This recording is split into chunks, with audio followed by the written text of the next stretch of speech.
बिल्कुल निंदनीय घटना। गणतंत्र चतुर्थ स्तंभ हेले सांबादिक माने आमानकर जदि सुरक्षा नहीं रहा गणतंत्र क्या सुरक्षा रहा। जदि जड़े अभियोग कले कौन सी जिनस कि खबर संग्रह कले कि खबर परिवेशन कले ताके कोर्ट ऑफ लॉ रे जन चैलेंज करि पारो।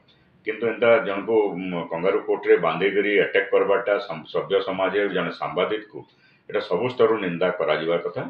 एवं मुझे जहाँ शुणवा लगे पाइली से राजनैतिक खेल आरंभ है जेन जेन मैंने हस्तक्षेप कर निवृत्त रहा दरकार और जेन राजनैतिक लोक ए हस्तक्षेप करी मामला के दबावा चेष्टा कर विरुद्ध में प्रतिक्रिया हबार दरकार एवं पुलिस प्रशासन तांकर स्वच्छता के प्रमाण देवार लगी कारण सांबादिक के जिते एंता हिसाब से स्पष्ट भाव में आक्रमण होता विजुअल्स अवेलेबल होचे तुरंत जेन माने एक्यूज्ड अच्छा कि कल्प्रिट अच्छा से विरुद्ध पदक्षेप नबार कथा एवं दृष्टांतमूलक कार्यानुष्ठान ग्रहण करवा।